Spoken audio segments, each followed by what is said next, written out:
この番組はご覧のスポンサーの提供でお送りします。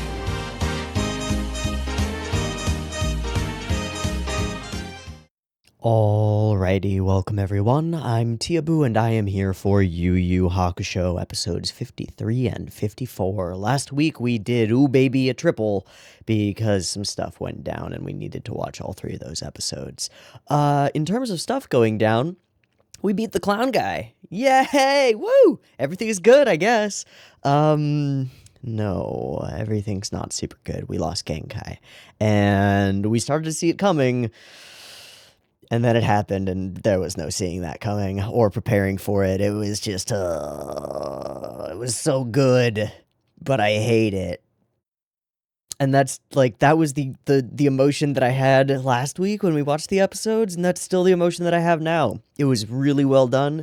It was really well put together. It's really well conveyed. But gosh, I hate it. I don't want Genkai to be dead. I came to like her. And we did a very classic thing, which is we kind of got to know who this character was long before we knew her. And we learned some elements of, you know, who she used to be for real. And then we kill her. We discovered quite a bit that she and Toguro used to be training partners. They clearly trained together at the same location, dojo, whatever you want to call it, same school.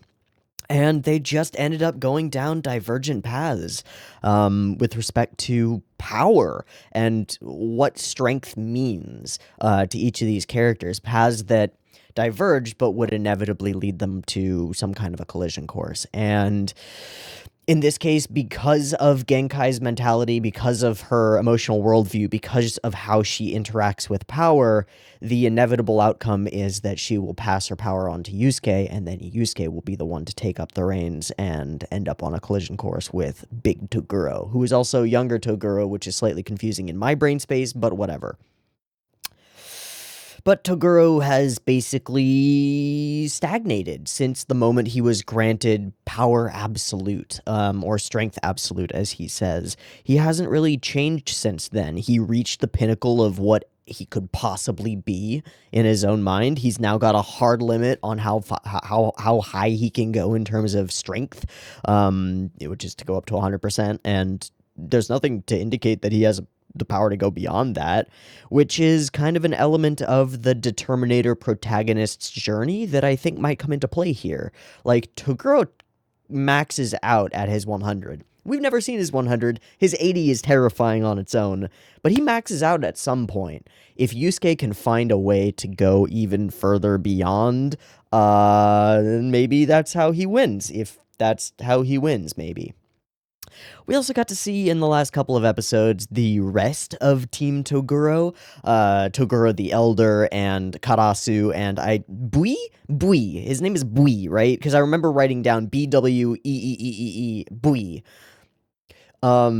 They are all very scary. They are terrifying, scary boys. Karasu's got big-time explosion magic, and that's not fun.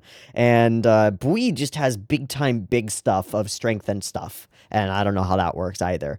But we also got to find out some of the dynamics of their team. Like, all of them are people who have previously challenged younger Toguro and have been allowed to live in this weird limbo state of, like, you're part of our team because I respect your ability to continue fighting, but try me, which is nice and terrifying, and I would call it just classic bad guy behavior. But we got to see them just sort of run train on another squad, who they completely bopped. No surprise there. Team Toguro is kind of busted, super OP, and even without Toguro the Younger, their, like, star player, they are still fucking scary. And Toguro the Elder is kind of a fuckboy. He's like, oh, my little brother would probably let you live because you got that fire in your eyes, but I don't care. I just want blood. Stab. And he just starfingers the dude straight through the head. And oh god. I'd love to know how Toguro the Elder is what he is. Like, is he a person? Was he born this way? Was he always shapeshifty? Did he do that post younger Toguro, like gaining all this ultimate power? Are they really brothers? Are they not really? I don't know. I just don't know. I'd like to know more about elder Toguro, because younger Toguro is a complicated person who he makes sense. Like, he makes sense even if he's just above and beyond in terms of like how much he desires power, how much he wants to fight more people and all that jazz. But Elder Toguro is just twirling that stash at this point. I would love to know what his deal really is. But oh man, we're kind of floundering here at the beginning. We lost a character. We lost a main character and a serious one and a mentor figure, and now it's our squad of youngins going up against the most dangerous threat that they've ever come anywhere near. And the one person who brings wisdom and experience and direct knowledge of the capabilities of their opponents is fucking gone. They're just hanging out in the wind, and they have to go into these fights or they all die. And their best shot at getting like a leg up on the competition was Genkai, and she's gone. So shit. Expectation. I would expect this next episode to be emotionally driven. We had our scenes of like everyone experiencing this wave of almost nauseous feeling as everyone feels Genkai's death in their souls, kind of. And, you know, the moments where Hiei and Kurama all sort of look up and are like, oh shit, a light has gone out of the world. But the one that kills me for sure, and I mentioned this in the previous video, the one that kills me is Botan crying in the bathroom with the sink running to try and like keep the others from knowing what she's going through. That just like shot through the heart, and Toguro to blame. You give fighting a bad name. So I think this next episode will probably be like our characters are reeling from this loss, especially Yusuke. And Yusuke is gonna have to figure out a way to turn like he already turned his grief into like lashing out rage at Toguro in the previous episode, but that wasn't useful. He needs to turn that grief and anger into something calm. Like calm, cool, collected, but going to murder the fuck out of this dude who killed your mentor. The one adult who has ever done anything good for you. You need to go kill that guy. And you need to recognize that like doing it in a flurry of rage is not going to be the way here, because he will just beat the shit out of you again. So we need some kind of like arc shift for Yusuke, and this may not happen immediately in this episode. This may take like until other people are in the ring with Toguro squad and getting their shit kicked for Yusuke to recognize this fact that he needs to get it together. But I would expect him to be fully in Dark Night of the Soul for this episode, meaning like Yusuke emotionally just down for this episode, and maybe other characters try and help him and can't, because nobody else is experiencing quite what he's experiencing, and he knows that and is going to be reluctant to like be vulnerable in front of them. I wouldn't be surprised if Yusuke just like goes off into the woods alone and just sits for a portion of this episode. Something along those lines. But I'm looking for this transition from like this emotional death sequence, this loss of a core character and a member of their fighting squad. How do we transition from that point back into tournament? And there's a horrifying juxtaposition that could be done, which is if we just completely gloss over it and Yusuke is not allowed time to grieve by the show. It's just like, we're in the next fight. There's nothing to do about it. You just gotta put that away for right now until it comes up and you're facing Toguro and you need to channel those emotions. And then that would be very horrifying, because it would be like, oh, the entire world does not care about the feelings of our main character.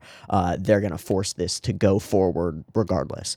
Kind of in a sense, like Game of Thrones early seasons, like our character dies and then it's just parties and stuff everywhere in the capital and everybody's fine. You don't get a chance to be sad. He was an evil heretic and he got killed. He got exactly what he deserved, right? There's this sense of like, oh, the world moves on and my grief is meaningless. And that could be really cool to explore. I don't think that's what we're going to explore in the show. I think it'll be more straightforward, that will just be like, Yusuke's in a fucked up position right now. He accepted the gift of strength from his mentor, and his mentor died in large part because she gave up her strength to him, and he's got to figure out a way to like reconcile that and turn that into motivation for going into the fights, and more than just turn it into motivation, it has to be intelligent motivation, because just going in like a maniac swinging is going to get them all killed. This is a dangerous point in the game for all of these characters, and that's really fucking neat for me. Okay, I've been blathering a lot. I mean, this is a point in the season, in the show, where I think blathering a little bit more is not a bad thing. Because we're in scary emotional waters, and people are dying, and the stakes are real, and all that jazz, right? Like, this cements all of those things, and suddenly everything is legitimate and serious and needs to be thought through, and every decision that these characters make could be life or death, and that's terrifying. And wonderful. Okay, blather over. Also, last thing, Genkai got to go out in a blaze of glory by literally with her bare fists and no magic beating the shit out of a stupid clown boy. It was sick. I loved it. Other than that, let's watch the next episode. So, we're on episode 53. We're going to watch episode 53. I've got episode 53 up and ready to go. It's sitting at 0 seconds. There will be 2 versions of this reaction video. You can find a picture-in-picture version with the video up there, linked in the description. Timer-based version will be up on YouTube. And if you want to sync up your own copy with the timer-based version, you're welcome to do so. Just get your copy ready because the beep beep timer to count you down will be coming at you right now. Boom.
That cut of reverse colors.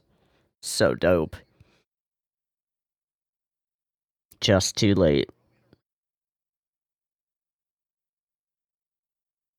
Utterly bopped. Yeah. I don't know, because I didn't look it up. Oh, hey, he's sitting in the forest.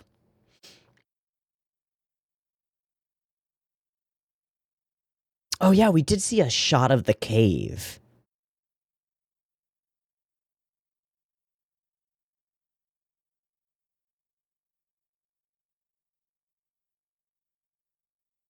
Pain. Pain absolute.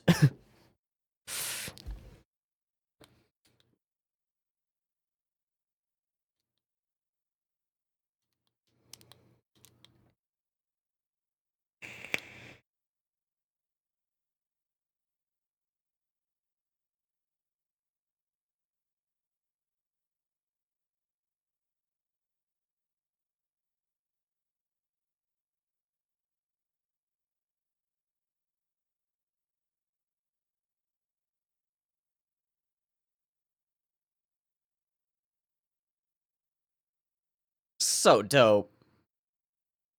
So he's just running through all of this. Yeah.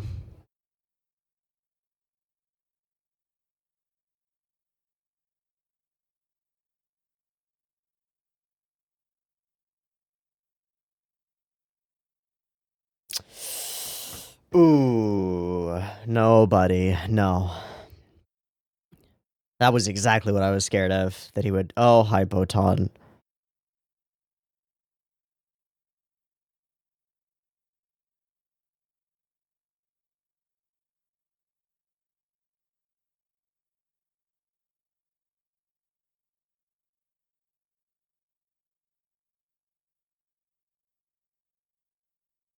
You gonna give us a motivational speech now?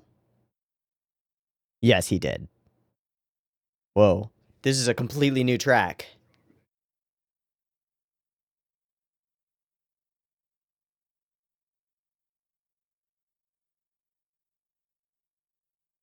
That was a completely new track.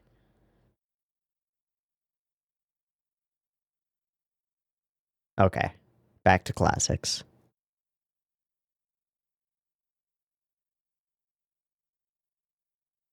What's this?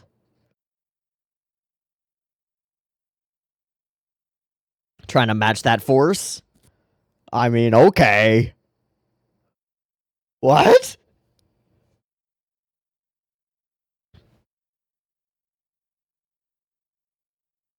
High level ultra dankitude. Yeah.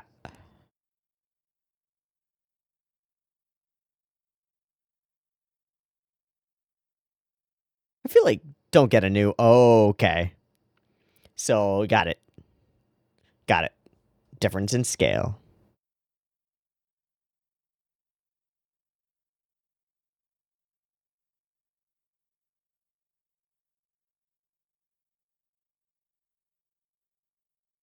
Yeah.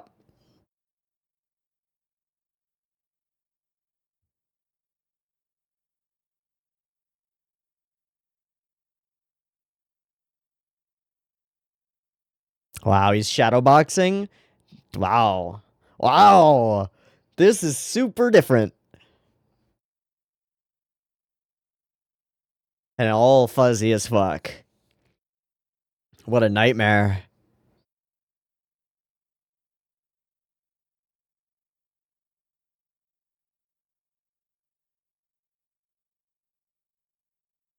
A lie in your own mind. Yep. Oh, God.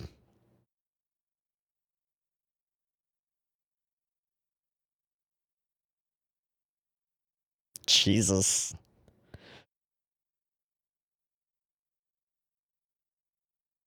Unless you can go Yoko.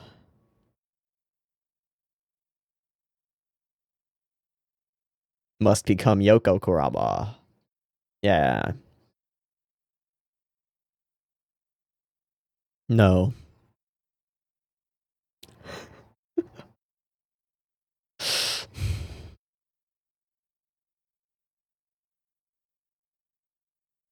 You poor bastard. You poor bastard.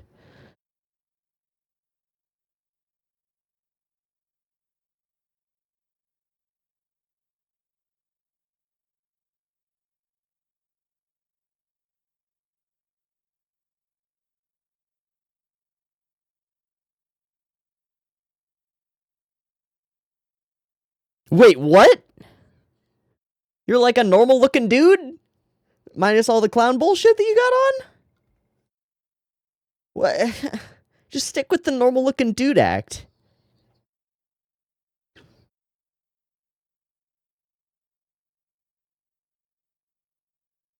Pretty much.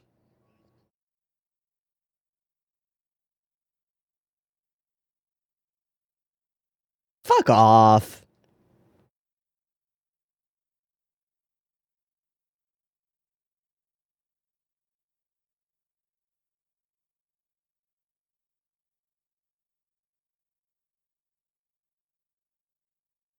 Yeah.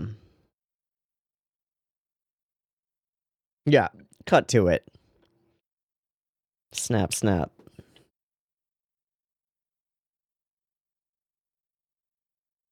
A sword? He's given us magic items? Tell me that that turns him into Yoko. Tell me it's like whatever's in the Edon box. Wait, what?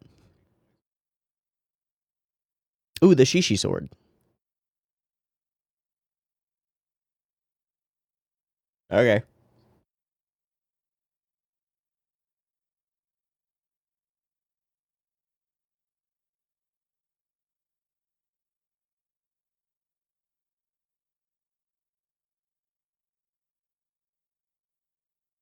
Cool.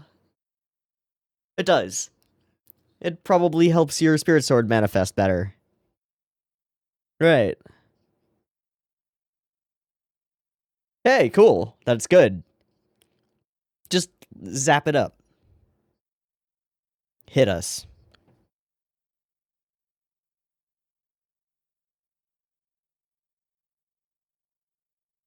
Oh.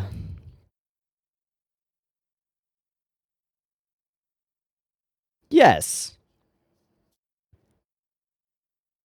Yeah. Oh, okay.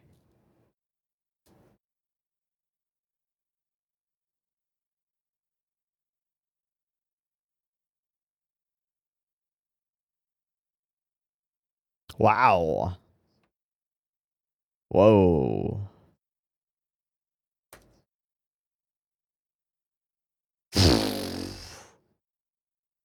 Just, you're irrelevant. And you still failed.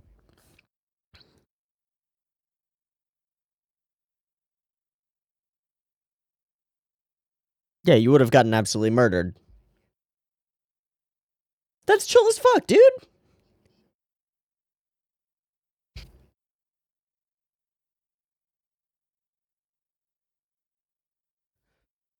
I fucking hate you. You're not allowed to be cool now. God damn it, Suzuki.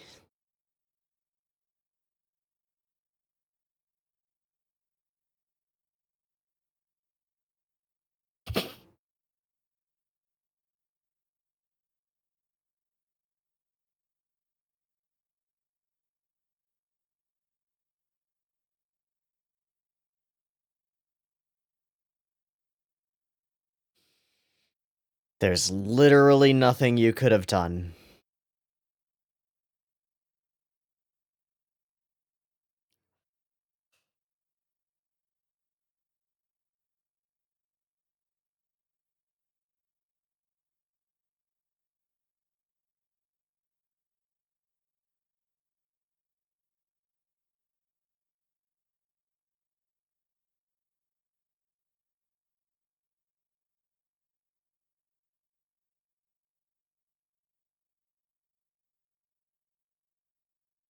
I really did not expect the legit pep talk to come from fucking Koenma.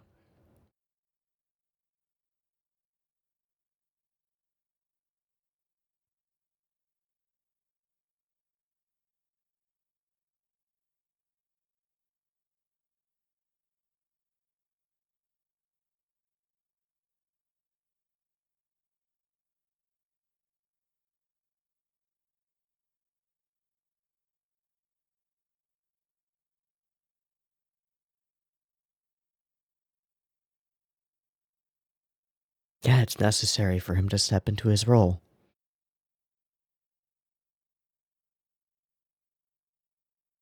You can't be a leader if there's a safety net. Holy shit.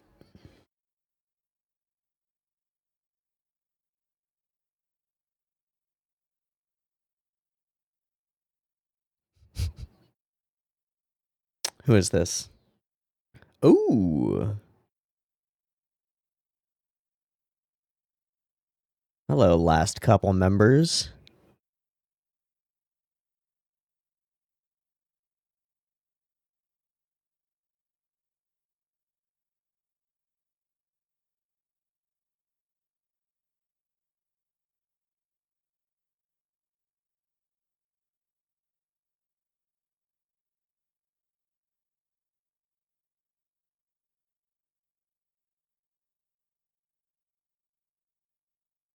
Now, what's your plan? Yeah, all of you are fucked. Okay. Well,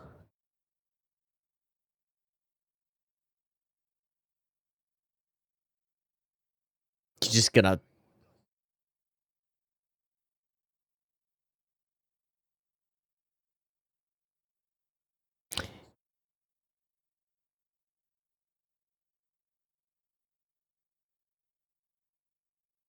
He wants to enable interplanar travel?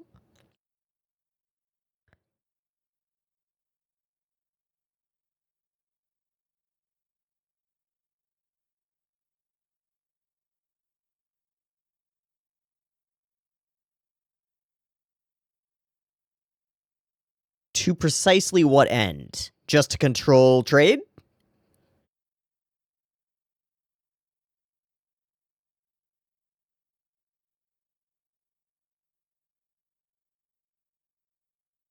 Oh, geez.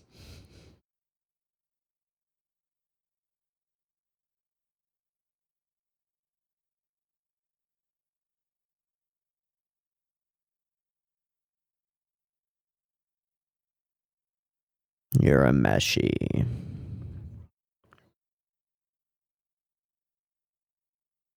Wow, that is a little racist feeling.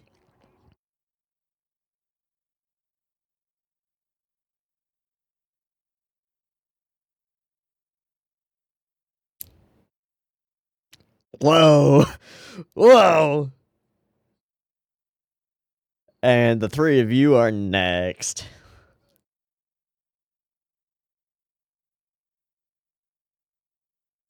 I don't think you're getting out of this room, my friend.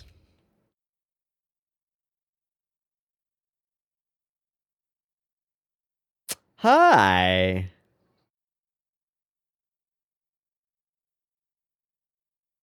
They're all coming for Sakio? Okay, sure. Yeah, not worried. Great.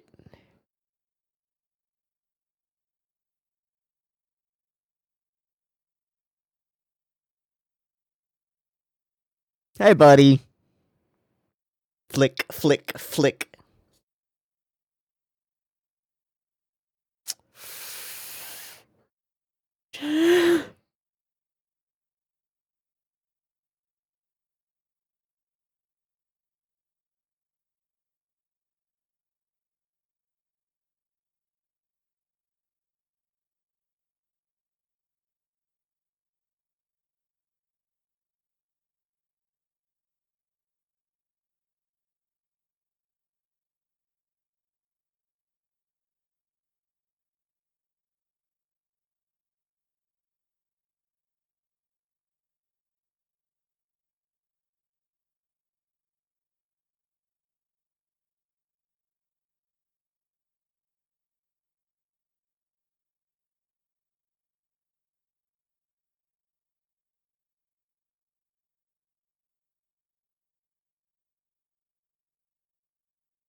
Yeah, good point. So he just wants to be able to go there.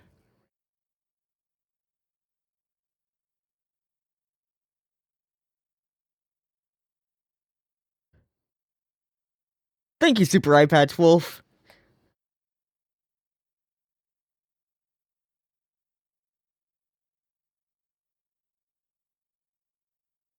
Still sitting. Damn. Vision time? Vision time. Gotta Star Wars it up.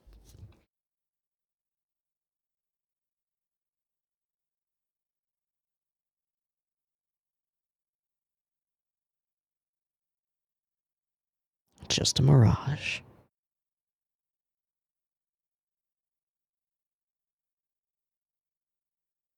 Sorry, buddy.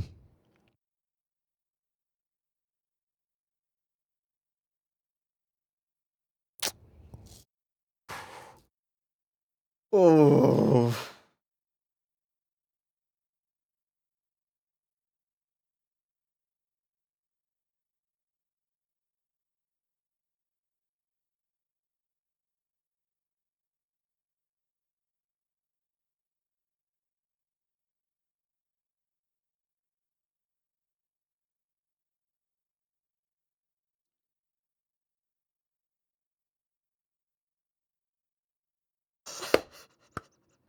That's the coolest thing. Oh, Kyoukai. Oh, it's so... Yeah, it sounds exactly... It's okay, dude. Just cry. Just fucking cry. Yeah, let it go. Yeah. No, no, no. You can't wipe that away. Let it go. Backflip away the pain.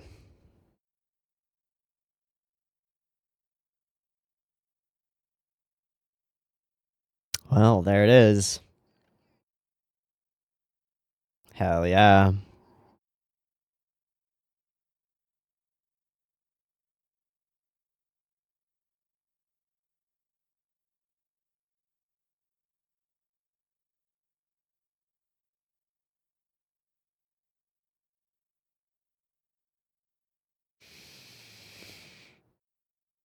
Spirit gun to the sky.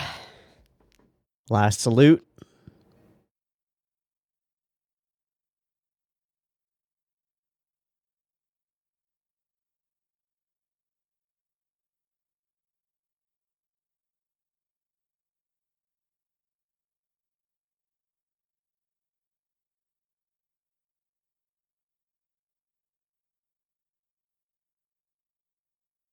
That's so dope.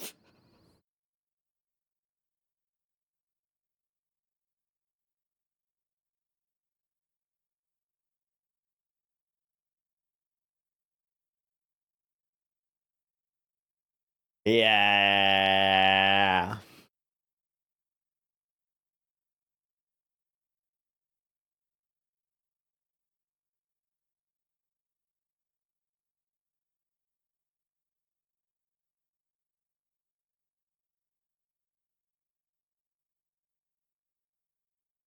All right, fuck off. Fuck off. Oh, Jesus. No. Hey, buddy.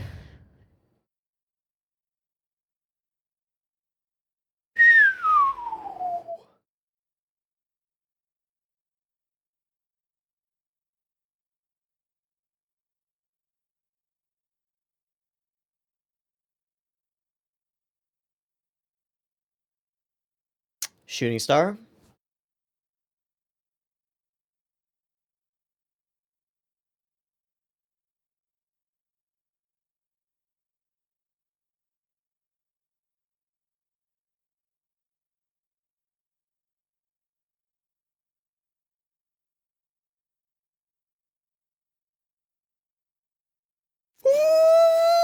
Oh, there's a little sparkle. There we go. I was waiting for something. Fuck. Fuck. Wow, this was a really well put together episode. Oh.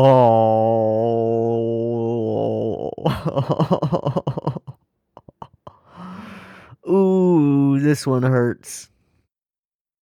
A lot of interesting surprises over the course of this one. I mean, there's the one element that doesn't fit with everything else, which is the reveal of Sakya's big plan. I don't know. It kind of. I mean, it's a big evil plan. It's a big evil bad guy plan, classic bad guy behavior stuff. But I don't know. Maybe I feel like I respected him more when it was like I just didn't know what he was driving toward, and I just knew that he was driving towards something. I just don't know if I totally vibe with his motivations for this big ol' spirit portal thing as a big evil plan. Um, it's a little bit too straightforward, honestly, for a villain that I thought was more complicated than that. Where he's just like, yeah, you could just rule the world via fear because I have access to all the demons and I can just bring them into the real world whenever I want. That sounds good. Darn. Like, if he'd just been like, oh, my goal isn't actually to use fear or anything. It's just to link the, like, prime material plane to the spirit plane and the demonic plane and just be, like, the dude who built the railroads that go between the different layers of existence and create an entire, like, a unified demonic and spiritual and human world where it's all one, right? Like, that would be really interesting that he maybe wanted to create uh like a multi-species interactive world and actually create connections between things, and the only evil element would be that he wants to run it all and, collect the tariffs on people moving goods from one end to the other. But no, he just wants to be able to bring demons through, and Togoro's down for that so that he can actually move around, because he needs a bigger portal, I guess. Okay. Sure. Beyond that one element, which still is fucking badass, and there are some great shots over the course of that. The flashes to black and white with blood spray all over everything, or the moment where he flings his handkerchief into the air and we use that to wipe the camera to a different shot, and it's the shot over them and it just like drapes over one of the dudes. Holy macaroni. That had some vibe to it. Or even just the moment when Toguro like slides out of the side of the room and is just like, I'm here, all your fucking goons are dead. Bada boom. Wow. Wow. Wow.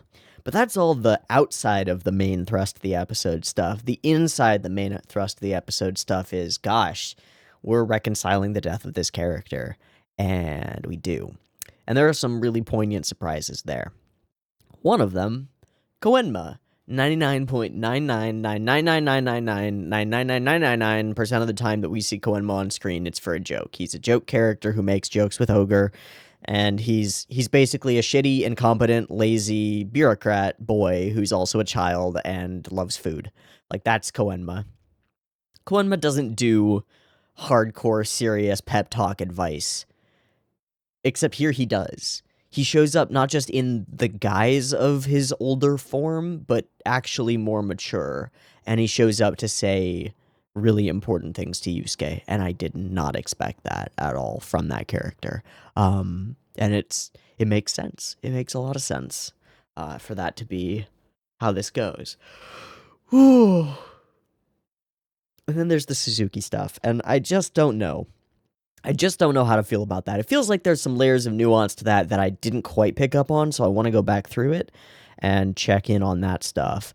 But yeah, opening with a flash through of all of the pain and all of, this moment of her giving him the power and him overcoming it all and just finding himself like,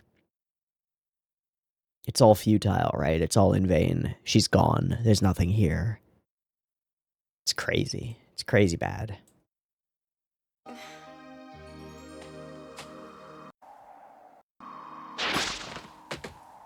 And then, Hiei dealing with it in an entirely different way. He looks at this grand crater that Toguro has smashed into the ground, and we flash through that again. And he decides, I have to measure my increased strength against this to figure it all out. And goodness gracious, some of the sequences are really fucking cool. Again, we're in full black and white, but there's this green and yellow lighting on everything, and then the bright blue of his Jigan. Super neat. He blows this big-ass crater, and then we pull out to reveal that it's tiny in comparison. Like, holy shit. There is a lot of room to grow. And same deal with Kurama here.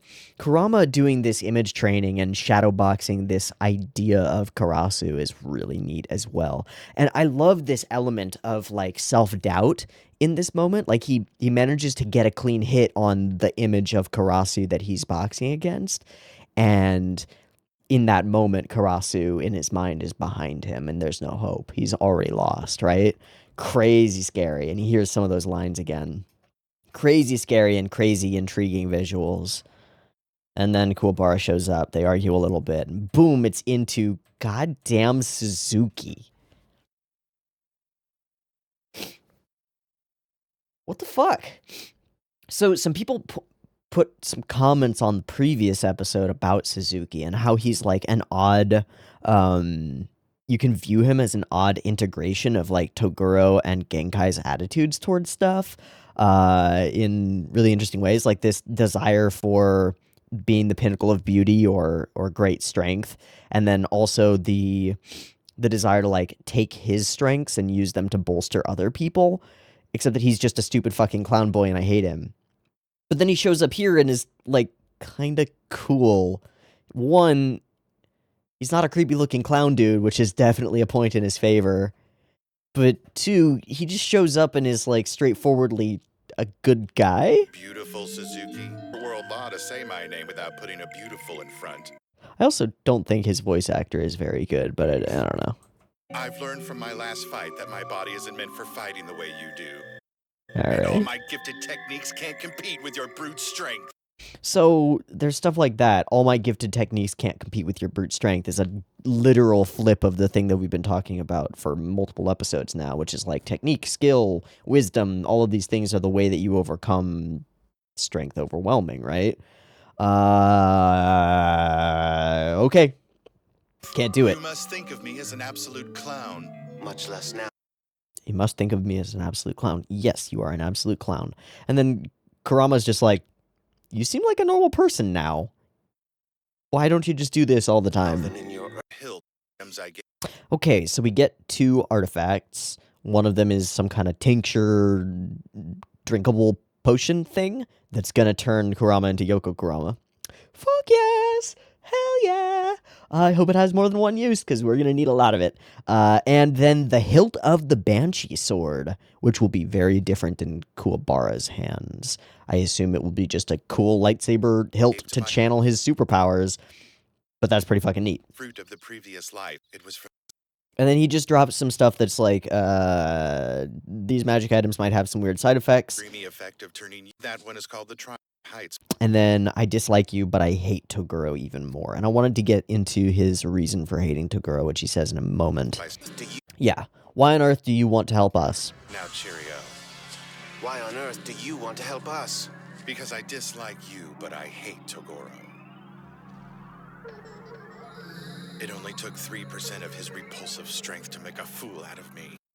Right. Okay, that's what it was. He got utterly bopped by Toguro at like near 0% strength a while ago, and then gathered a team, all of this to get revenge, right? My greatness couldn't grant me everything like it should. I went to pieces at his feet, pleading for. Hadn't realized out of me. I was young, hadn't realized my greatness couldn't grant me everything like it should. That's such a weird sentence. I was young and hadn't realized that my greatness couldn't grant me everything like it should. It's so twisted. Like, I was an ignorant young man then. I still thought that I was great. I just didn't realize that not everybody else would instantly recognize my greatness and give me everything. Now, in the present, I am still great, but I recognize that my greatness doesn't instantly get me everything that it should, but it still should. Right? Like, what? It's so twisty. Pieces of true fighters and bleeding for my life. And then Toguro just, like, dunks on him super fucking hard. I only kill true fighters in job assignments. You're neither, so run along. Trash, get away from me. Holy I spent balls. decades refining my techniques and collecting every enchanted item that I could. And it was still totally worthless. And I see it wasn't meant to be. But if my own body can't beat him, I want you to show him that ingenuity and sophistication can win over strength. Change his mind. Show him that underdogs can win. Change his mind, show him that underdogs can win. That's so weird. That's so weird to come from Suzuki, but like, it's actually cool. It's an element of tournament arcs that I've always been a big fan of, which is the possibility, especially in like sports shows, I think, the possibility that like you get knocked out of the tournament by somebody and now you're in their corner. An example would be Hajime no Ippo. A lot of Ippo's earlier rivals become great supporters of his as he journeys past them, right? And they're like, come on, man, I want the guy who took me out to become the champion. And part of that is like, well, I got taken out by the guy who became the champion, so I'm not actually shit at this tournament. I just got an unlucky draw, right? I just got an unlucky bracket. Fair. But this idea of like, you defeated me, therefore I have respect for your strength, and I wish you to continue on where I could not, is really cool. And we've gotten little bits of that before with like Toya and Jean and the other guys showing up for a minute, and like Rinku and certain other ones showing up for like a minute. This one feels real weird because he just like gifts them some incredibly powerful magic items and is like, I haven't actually learned anything, but go have fun and show them that the underdogs can win, because I'm an underdog too. Even though I'm an underdog who presents himself as already at the pinnacle. It's a little weird and twisty. I don't know, man. Hey, I always surprise you. Okay, and then Koenma with Yusuke. Yusuke in deep despair. We would call this the Dark Night of the Soul, methinks. Yes, neither is Botan. Really, it's a real pity. Botan is just Genkai were still here. She'd call Botan a big whiny baby and give her a much-needed slap in the face. Koenma, like, trying to lighten the mood. Oof.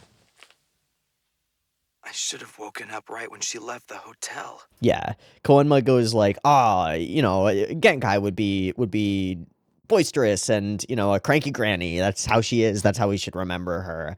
And Yusuke's just like, I'm the reason that she's dead.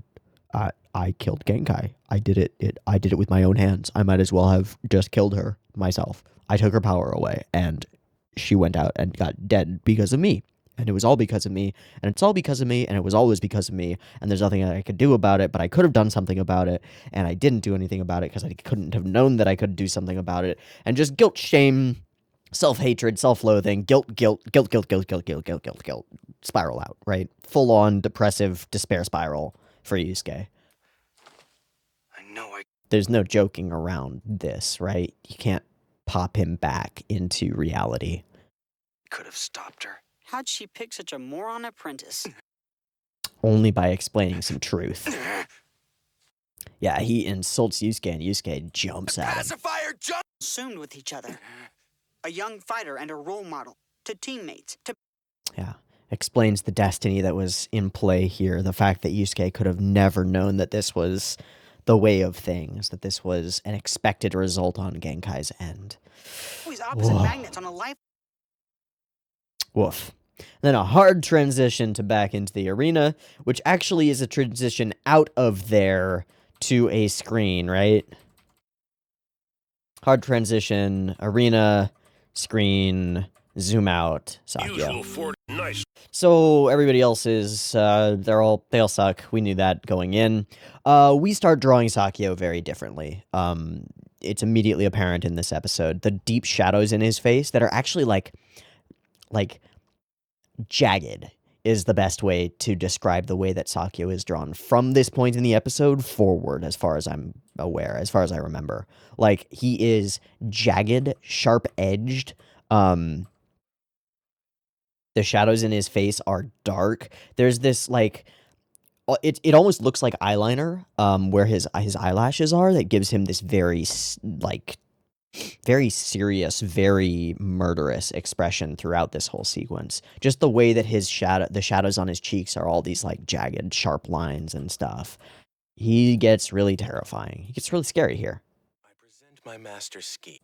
And just like, I present my master scheme is the craziest thing for a highly masterful villain to say. Although he's saying it to a bunch of people who he's certain he's about to kill, right? So it's a classic sort of villain reveal. I'll reveal this to you. You're not going anywhere with this information. You're not leaving this room alive, right? Now do tell. I present my master scheme. Okay, I am turning on the subtitles just to see what he says in the Nihongo, if it seems relevant. So I'm just going to skim through and we'll talk about it. Present my master scheme.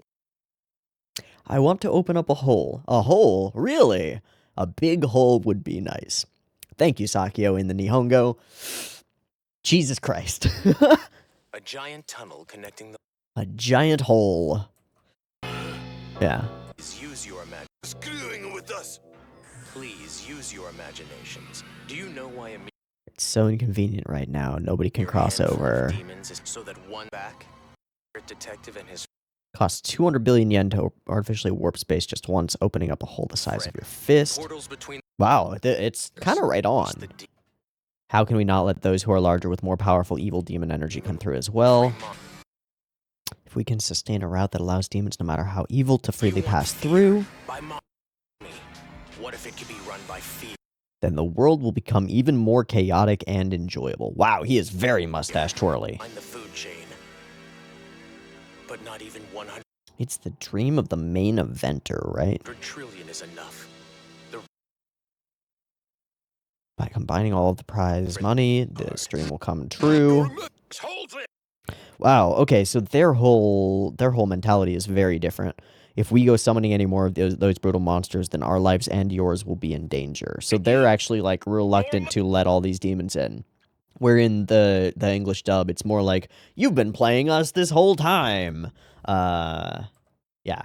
So he is straight up just like an agent of chaos, and he just wants more chaos and evil in the world in the Japanese sub. Okay, I will retake on Sakyo here. English dub Sakyo, who's like, let's open up portals for more demons to come through, because that seems like a good idea. And we could rule the world with fear. That's actually a better plan than just like, it's gonna be fun if there's more evil in the world, blah ha ha. At least there's like some goal to power there. So that makes more sense. And death time. Just, yeah, they bring out these guys. It's like, okay, come on, guys. You're literally nothing. You're gonna do this. You're gonna do all this. Yeah, no. And he just slides out of the side. Shoop. Hello. Goodbye. And black and white, flashy, flashy, splatter, bloody, bloody, bloody, blood spray on the cheek, the little wipe. Nonchalant. But so just, like, disgusted. And, you know, the handkerchief thing is very clearly just like, you're all trash. Get the fuck away from me. Hot damn. Hot dog.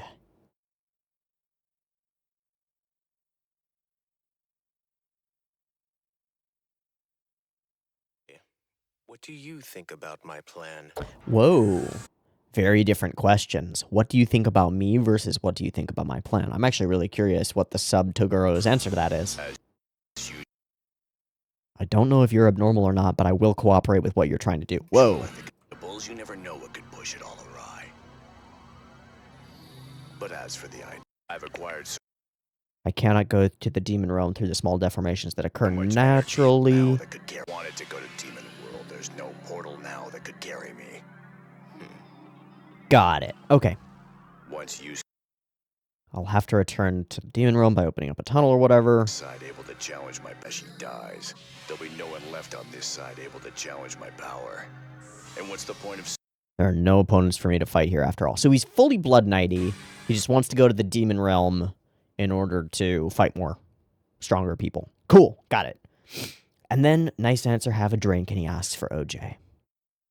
What a lovely moment. It's a moment that I'm actually familiar with, long before being really familiar with Yu Hakusho in any degree. And that's because there's a portion of the very excellent Super Eye Patch Wolf video, What Makes a Villain Interesting, where he talks about this crazy, scary, spooky dude who's crazy, scary, spooky, and big and strong and kills things, and when offered by somebody else around him to have a drink in the midst of a bloodbath, he asks for orange juice over ice. Now, couple things. One, orange juice over ice is disgusting. Why would you water down orange juice? That's gross. That's just so gross. Why would you do that? Just fridge the orange juice, like keep it cold and then drink it. Why would you put it over ice? That's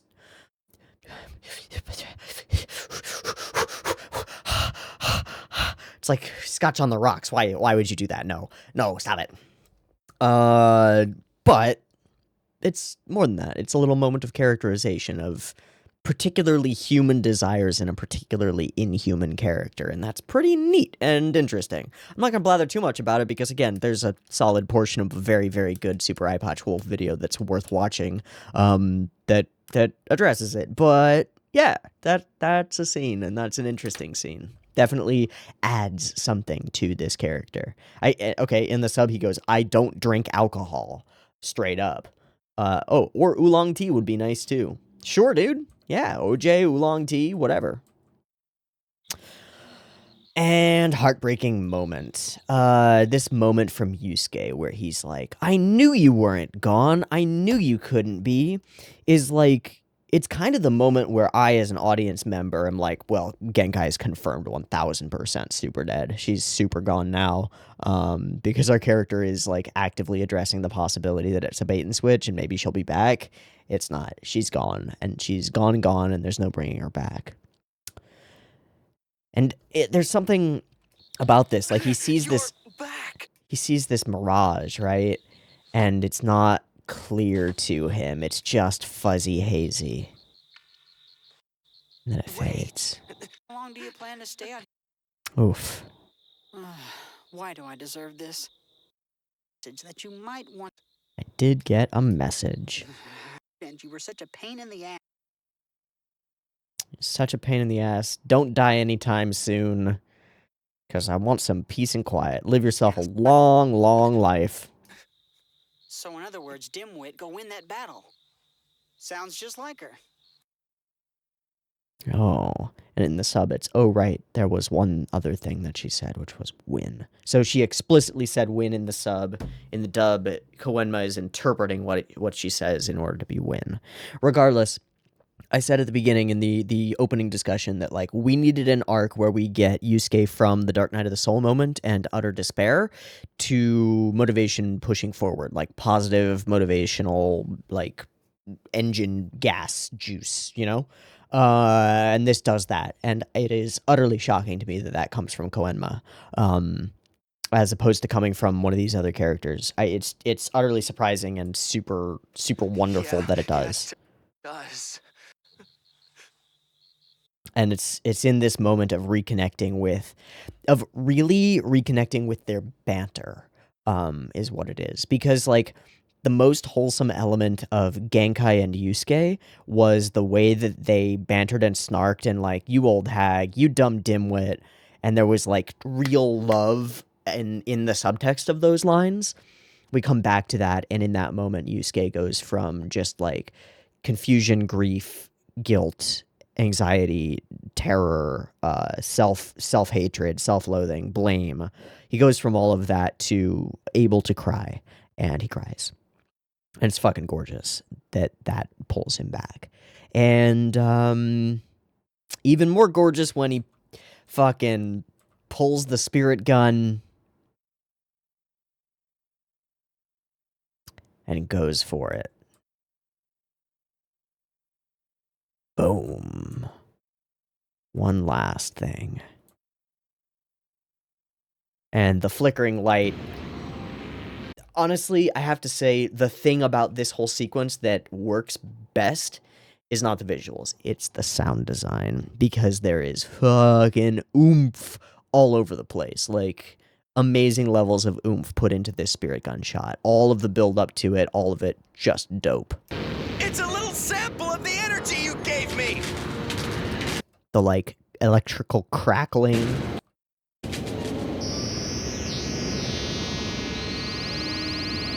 The, like, electronic power going to the point of breaking. Reactions of everyone else. I understand! This, like, mushroom cloud of energy, and this, I mean, it sounds like they recorded a space shuttle taking off, right? It's like the loudest sound effect that we've had in Yu Hakusho so far, and it's perfect. It's perfect. It's perfect. It's perfect. It's the release of all that power. It's a reply to Genkai. It's all of that frustration getting out. It's directing all of that feeling, that emotion into, like, a path. It's all of those things.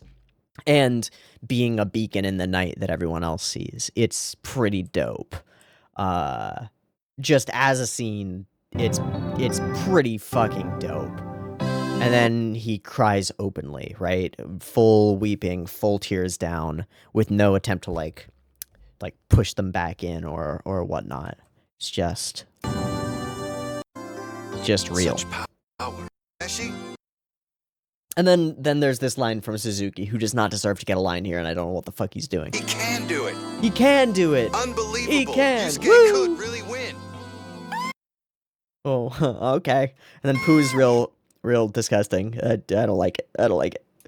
And then Toguro. Jesus fuck. Holy macaroni. And this is just such a scene, right? This line of light coming out of the center of Hanging Neck Island. It's dope as hell. Okay, who was in charge of this episode? ANN Yu Hakusho. Okay, storyboard for this episode by Shisuke Takahashi, who has very few roles. It literally only has a storyboard role on Maya the Bee. And then direction by Kazunori Mizuno, who's got a bunch of Bleach credits and a bunch of Naruto credits and a bunch of that kind of stuff. I wouldn't have expected such an emotionally poignant episode to come out of that pair of storyboard and episode director, but it certainly did, and it nailed its points. It nailed its beats, like, perfectly. So I've got zero complaints about this episode. Okay, I've got one complaint. I don't care that Suzuki's here. He says some things that are actually pretty cool, but are just so, like, off from everything that we had about him before. It's just sort of weird. It's out of the blue. Blah, blah, blah, blah. But the overcoming of Genkai's loss, or, like, as the narrator says at the end, the first steps to overcoming that grief. Real well done. Real well put together. Okay, let's move on to the next one. It looks like we're going to be jumping into tournament matches come next episode. Okay. Okay. I mean, we're just gonna get like setup. There's no way we're gonna complete any one of these actual fights in the next episode. So we're gonna not get cliffhanged into it, but we're really in a pair of episodes for this reaction where we're drastically switching gears. Like, coming off of last week, we came out of it with grief, and we came into this episode with grief, and we like molded that grief in this episode into motivation, and now we're going to carry that motivation into the first sequences of the fight and getting everything ready. Cool. I expect a lot of stage setting, a lot of prep, maybe a little bit of banter, maybe some more of those, like, staring at each other from across the arena in just, like, we're going to fucking kill you sort of vibes. And I'm super down for all of that.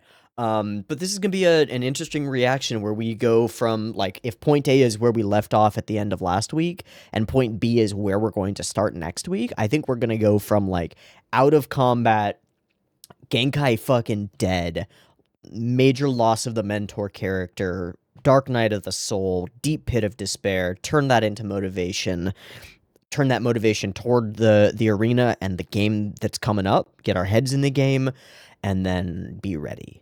And that's what I expect from the next episode, is that transition moment, and, like, prep for, gosh, the final matches. I figure we're going to be in final matches for a couple weeks here, so good times, good times. I fully expect that no one of these matches will take less than 2 episodes, and the final Toguro fight, assuming that there is a final Toguro fight, will take 4 or more. That's just an expectation on my end, because that's what we've been building to this whole time, and it seems real dope. Okay, I'm going to take a breaky thingy, do a sinky thingy, and come back in just a moment for episode 4 of Yu Hakusho. See you in a minute. Peace. All right, welcome back. We're good to go for episode 54 of Yu Hakusho. Transition into battle time. Let's do it. Beep beep timer.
Magic items.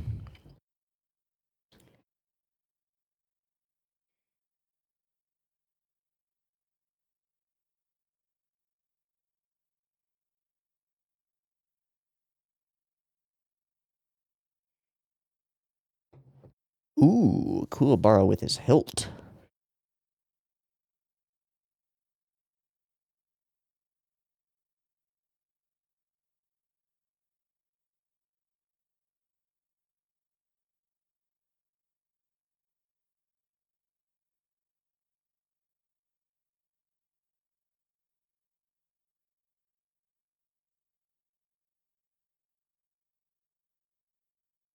Gotta just do it.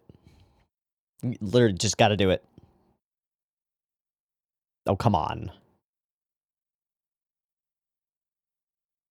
Probably not. You're a little scared.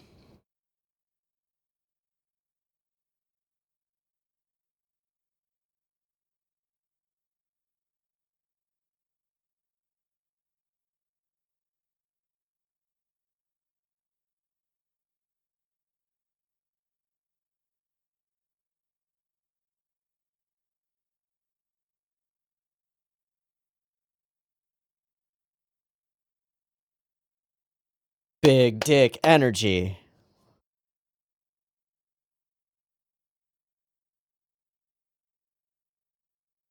It's just a big sword, right?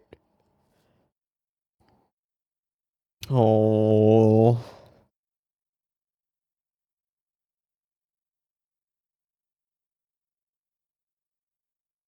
He's asleep. Oh, hi, Hiei.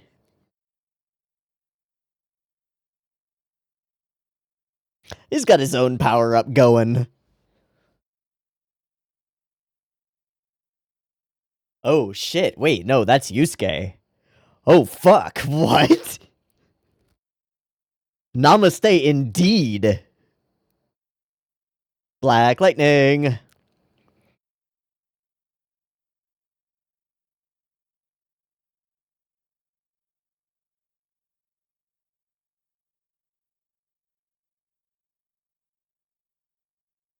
Oh. Well, I've got chills. Stupid rocks.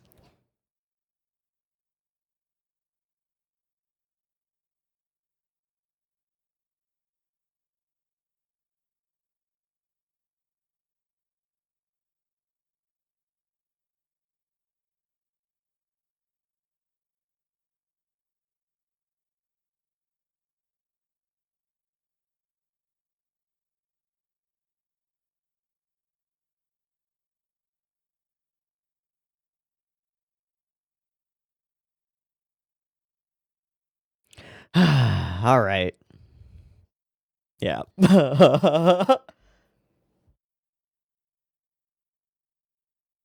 Well. Oh, geez.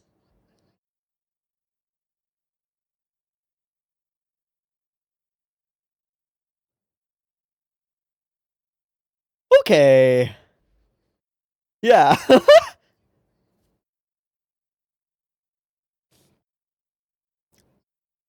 Holy fuck.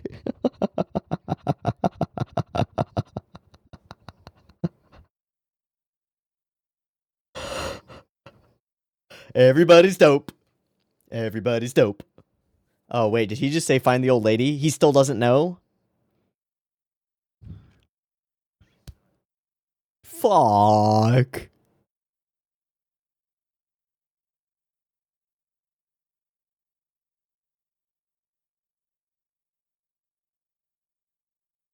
Wow, Botan with narration.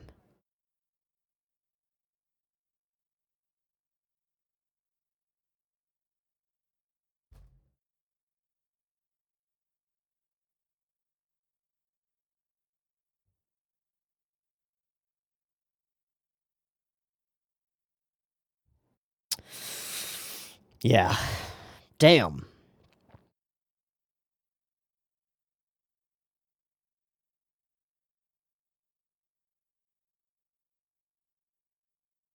This is that stage setting. Baka.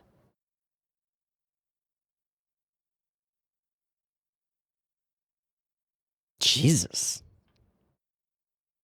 Jesus. Let's fucking go.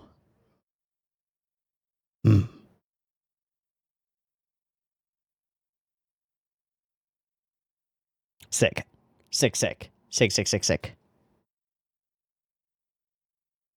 Oh, Votan's still crying. Oh.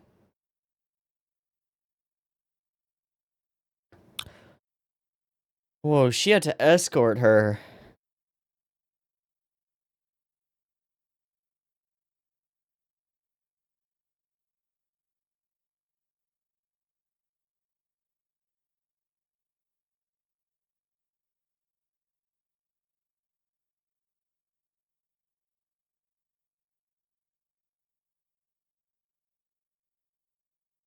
But you're...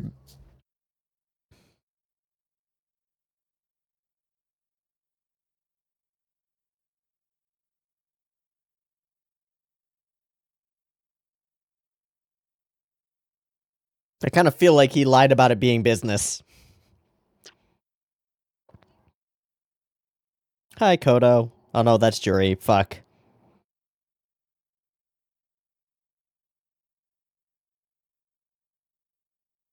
Sweet.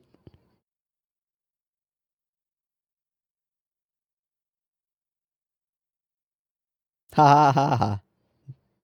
Ha ha ha ha.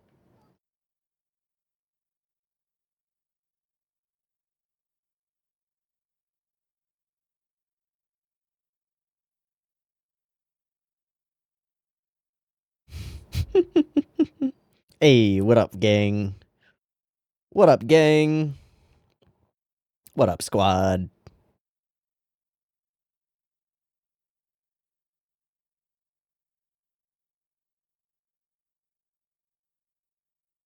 Little twerp?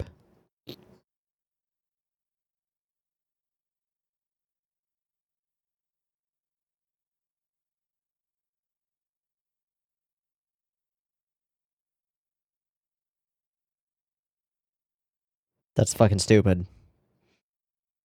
There we go.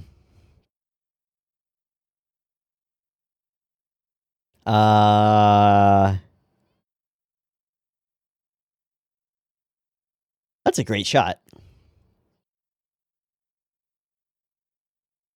Boo. Kill Yusuke. Kill Yusuke.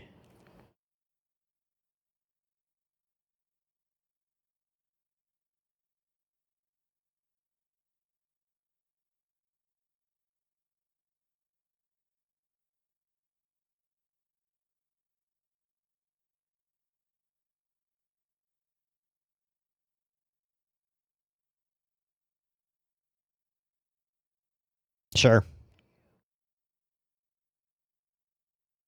Sure.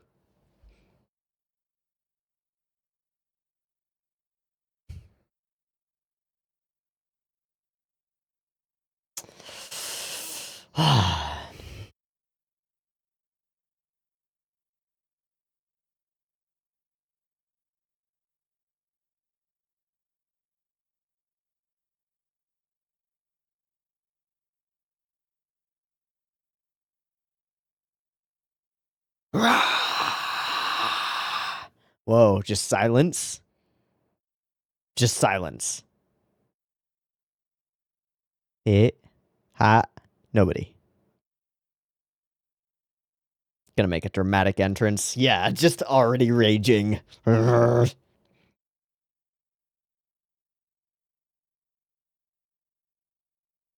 Yeah. Those are some scary boys. There's the roar.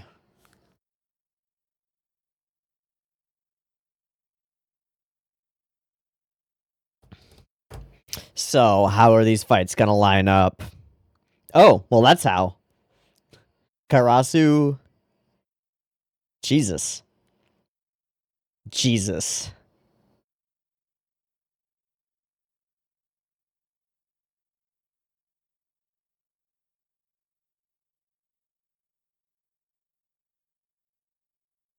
Cool, calm, collected. Cool, calm, collected. So, Karasu versus Kurama? Whoa, quite a shot.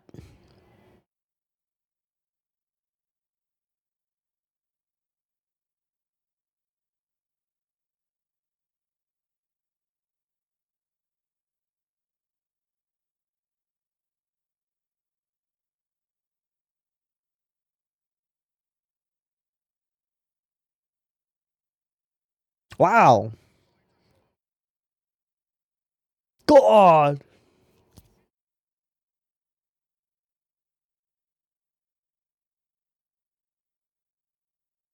Whatever, man.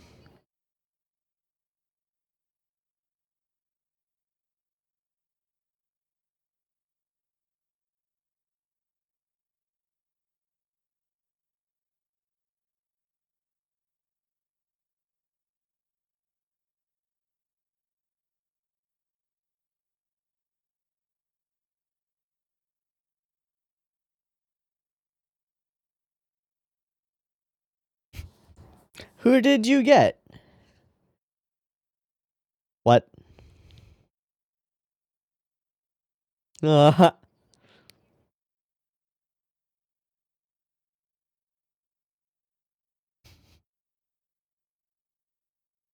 that's pretty cute.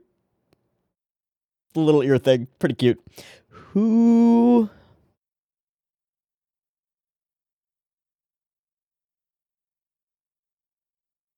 Oh, it's this fucking guy again.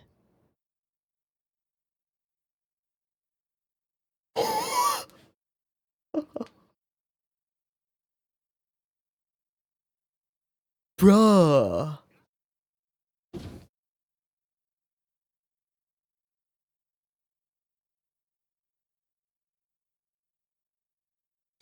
Did we get Koenma to fight? Wait.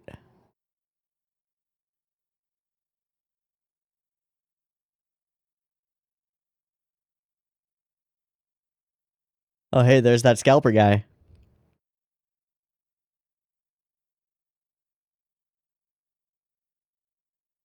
It keeps on getting better. Yeah, what of it?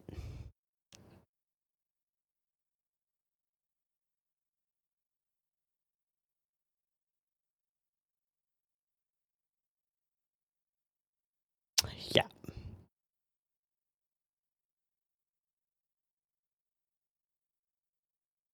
4 tickets.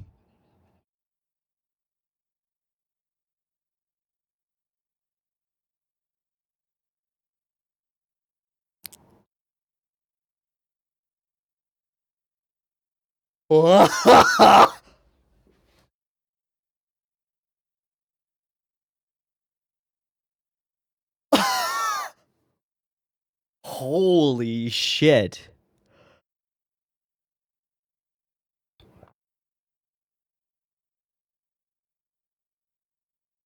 Try and take him.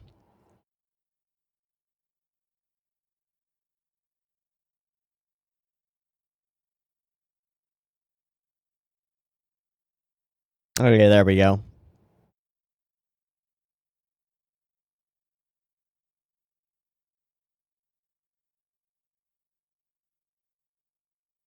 Man, you just made an enemy for life.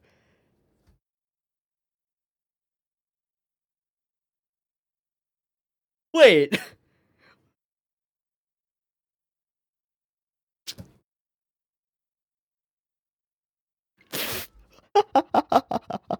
That was great. Fuck yeah, take back the power.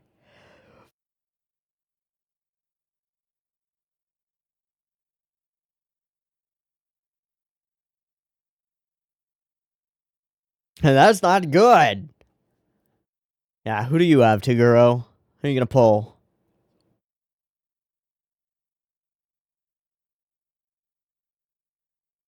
Is it Sakyo himself? No fucking way.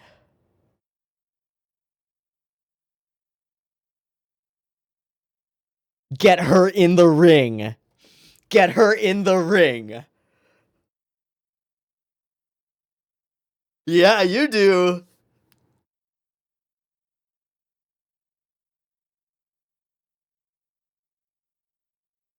Get her in the ring. Indeed. Just a little bit. Holy tits.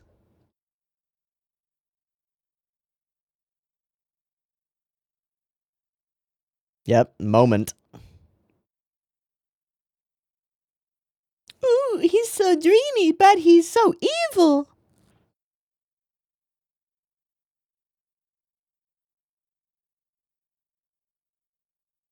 Ooh. Chizuru? Get Chizuru in the ring.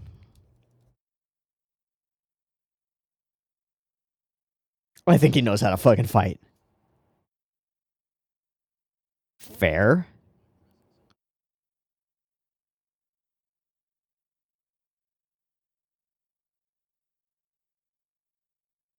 You might have to.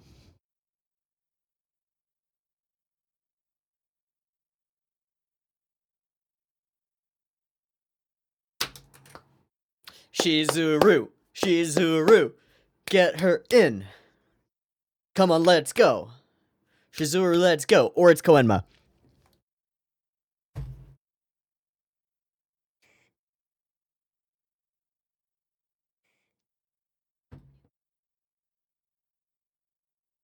Just motherfucking Koenma. He did say little guy, little bastard.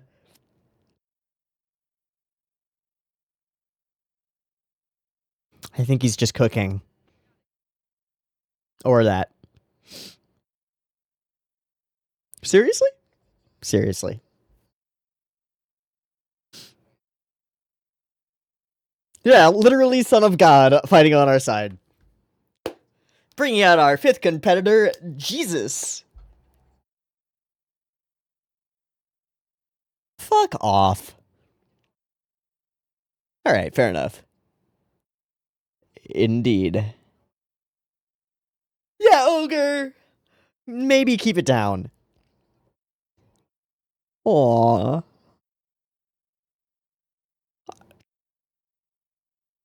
Believe it or not, I'm walking on air.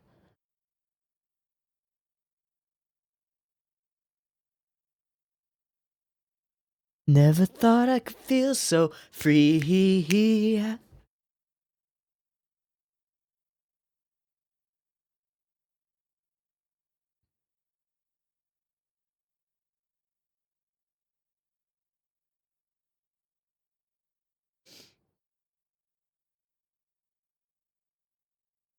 Well, it just so happens. This is news to Kuwabara.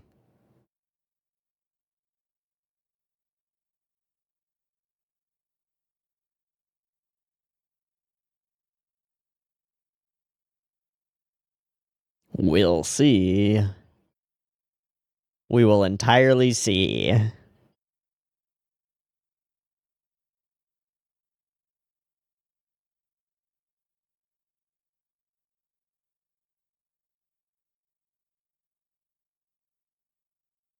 Hi, Karasu. It's gotta be you and, yeah. Yeah. No, you're not. Kurama is. You got that potion bottle, buddy? Oh! Oh!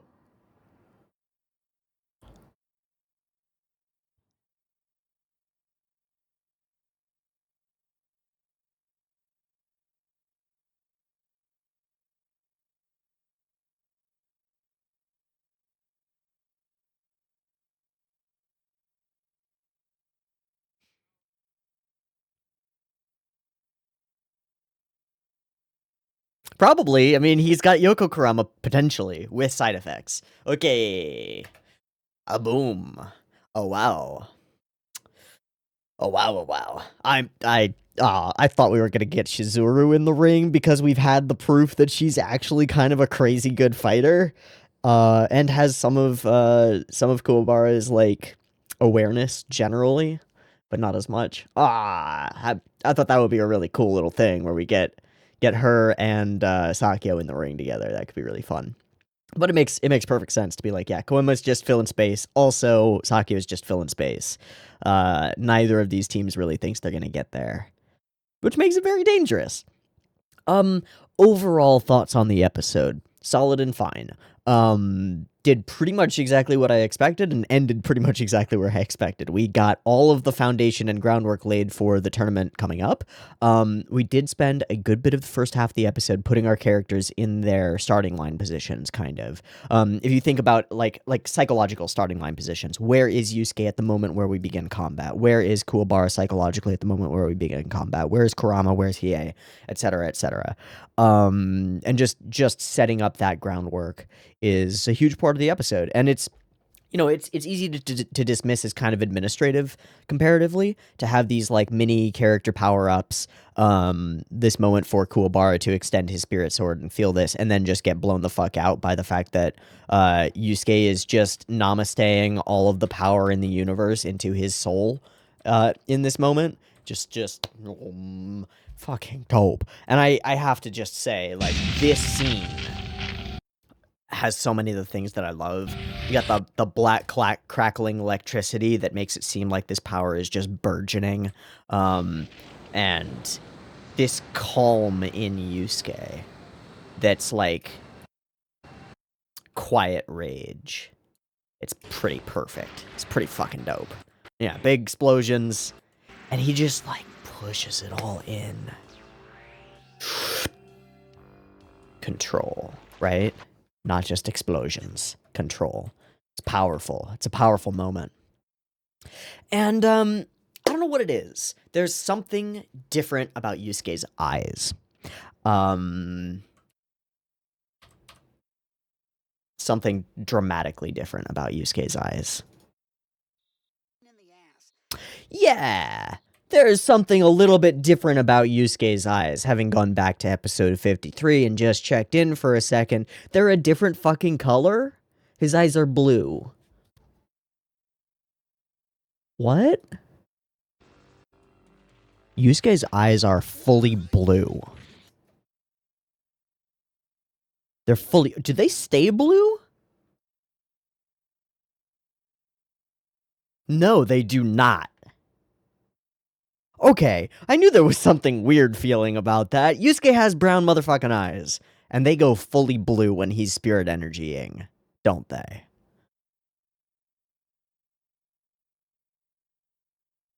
They totally do. It's not just a trick of the light either. Like, in the scenes where we have the light up moment, right? Obviously they'll be blue. But they are fully fucking blue tonight. And just for my own peace of mind, Kuwabara's eyes do not change the color of Kuwabara's eyes or Hiei's eyes does not change in the evening time, right? No, they don't. It's not just some, like, reflection stuff or anything like that. Yusuke's eyes are straight up blue in this portion of the episode and nowhere else. Okay. That's something. That's definitely something. Very interesting. Also, I feel like everybody got, like, a slight wardrobe change. Like, Yusuke's outfit goes from being, like, more clean-cut to being more ragged. Kuwabara's got the full biker gang, like... jacket thing, Yankee jacket sort of situation. Especially when they all step out here. It's pretty badass. Yeah. Oh, Botan is just so heartbreaking. And these images, these drawings of Botan are really heartbreaking. They're really well done. And they make me sad. But in the best of sad ways. Juri has some good moments. And then it's just prep, you know? It's just prep. Getting our guys out there, crowd is yelling, Juri's trying to figure shit out, crowd is yelling, big dramatic entrance from all these guys, crowd is yelling, lots of anger, some really cool moments, some cool angles, cool shots, like this one on Yusuke's face is dramatically different than it has been before. This whole face-off is super crispy and feels real good. More crowd yelling, problems with the books, and we don't have the peoples, and then outside, and, you know, it's just, when we get the side characters, we get the side characters. We nail this dude, just this emo dude. Yeah, well, I've been here for 2 nights. Lighten up, dude. We won't tell if you won't. How many times? I would love to know.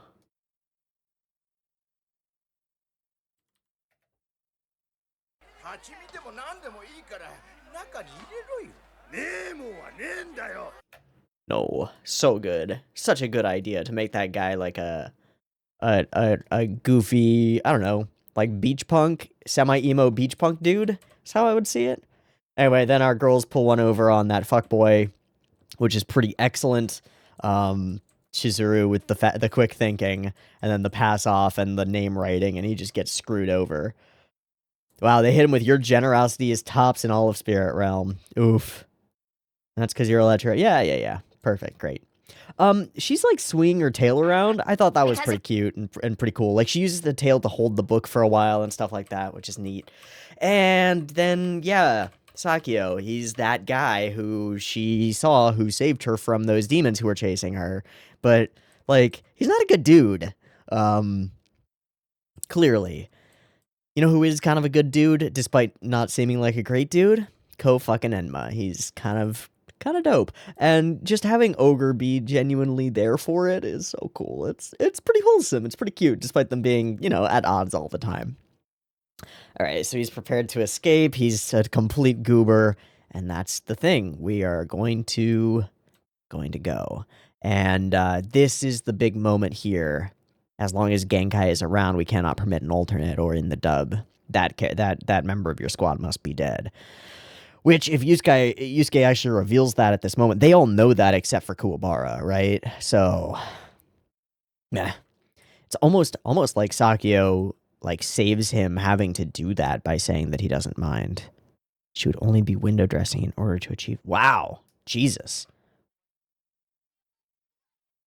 All right, and then who will the victory go to? Historic battle about to get underway. End of episode. It's a really simple one, right? Like, we get some power-ups. We manage some of these magic items that we just received, mostly Kuwabara's.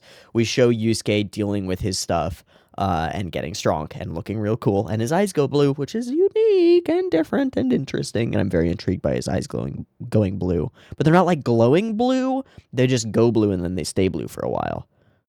I have to imagine it's not an oversight. It's got to be intentional, right? So, what's up with that? I don't know. But here we are. Karasu versus Kurama. It's about to happen. We're going to get some more Yoku Kurama stuff, probably. Unless something really bad happens. Holy macaroni, that's cool. Okay. Pretty much exactly what I expected from these two episodes, and that's a great thing. There's nothing wrong with that. Recovering and bouncing back from the death of a major character needs an episode, and we gave it the time that it needed. It means a lot that we spent that much time with Yusuke just sitting outside the cave. It's meaningful. It's impactful. And then we maneuver over here into the next thing, while also revealing Sakio's big evil plan, and understanding Toguro and Genkai's destiny situation, and gaining some respect for Koenma as, like, a different mentorish type character, which he can sometimes be.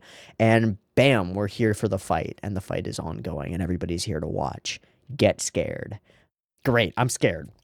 And it's wonderful, it's perfect. Okay, that's a wrap. I've been Teeaboo. This has been Yu Hakusho, episode 53 and 54. This episode was storyboarded and directed by Shinsaku Kozuma as the storyboarder, this is the only credit that he has on the entirety of the show, so that's something. And then episode direction by Junya Koshiba, who's been all over the place and makes solid episodes that aren't the most stellar thing that we've ever seen. But solid. And that's how I feel about this one. It was solid. Cool. Next week, the battle begins. Sick. I'll see you there. If you want next week's reaction a little bit early, it'll be up on Patreon sometime the day that this goes live on YouTube, so check that out if you want to. Otherwise, I will see you there for this battle to go underway. Yeah, see you next week. Peace.